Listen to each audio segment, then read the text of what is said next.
We met at a wedding. I was the wedding coordinator there, and he was a guest. So we actually met at my really good friend's little brother's wedding about 2 years ago. And he came up prior to me before the wedding reception started, and I didn't remember that until he said something to me. And I was in before the reception started, and I just saw her and just started talking to her, and then just kind of planted the seeds.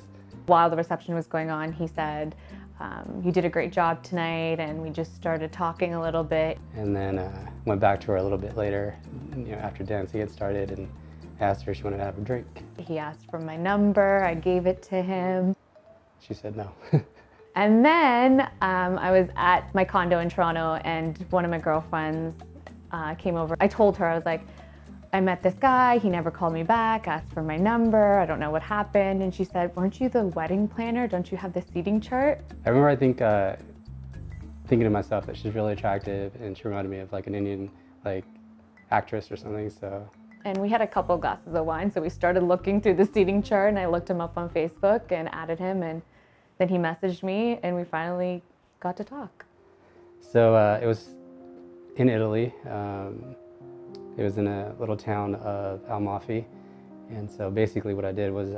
So he told me, I have a friend who's visiting from LA. It's on this island, we need to take a ferry there. Like, is it cool if we go tomorrow? It's our only day. She was like, okay, fine. And as the day went on, I was just like, of course we're meeting one of your friends from LA. But it ended up being almost like a 2-hour trek. And then when we got off the ferry, he asked one of the taxi drivers, hey, can you drive us to this bar? And they said, it's just right up the hill, it'll take you 2 minutes to walk.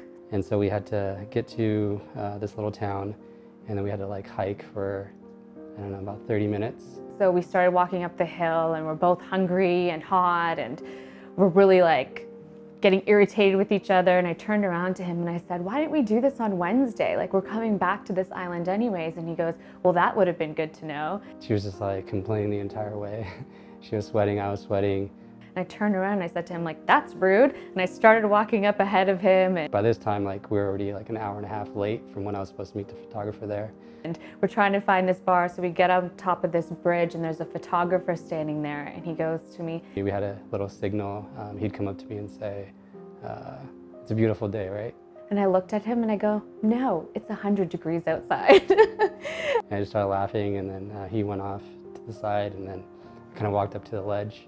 And then so I walked behind the photographer, and he was standing in front of him, and I'm like, babe, come over here. You're getting in his shots.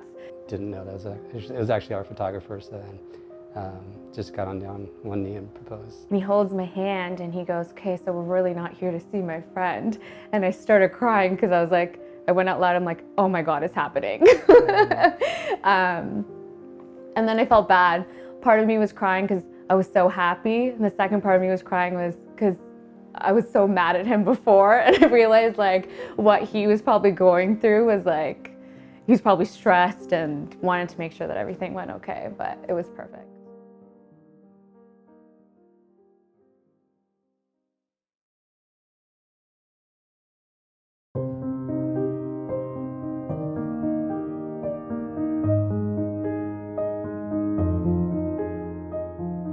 Obviously my mom.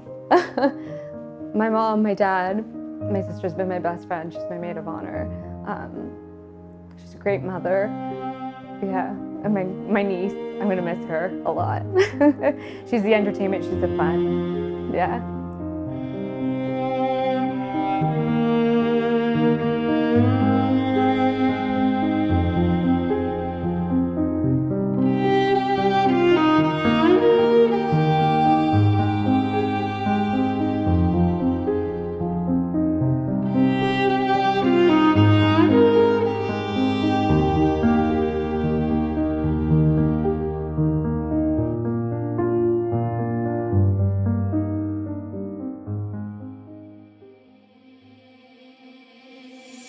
As you came into my life, I knew I would be your wife. The choice I had, I couldn't make. When I leave, remember that I'll be back again.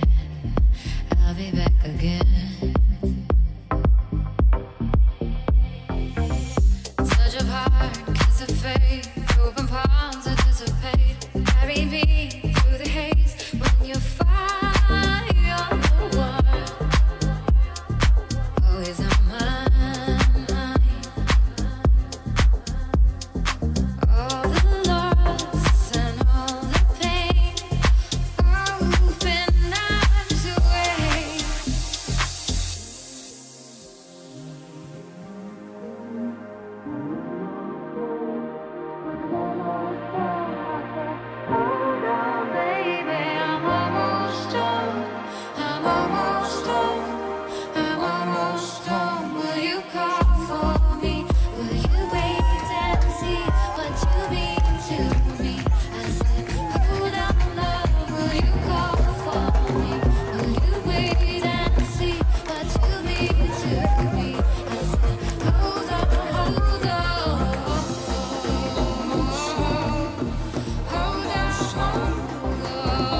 Neville, today I choose you again and again, to struggle and succeed with, to fight and make up with, to love and grow old with.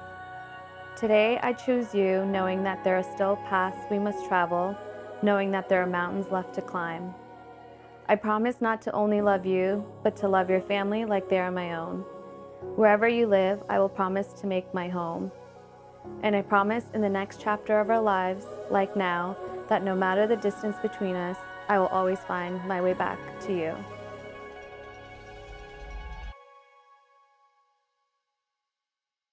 Amy, you are the most caring, loving, and selfless person I've ever known. Your smile is lovable and your laugh is infectious. I promise to treat you as an equal and with respect. I promise to support your interests, desires, and needs, even if sometimes they are different but no less important than my own.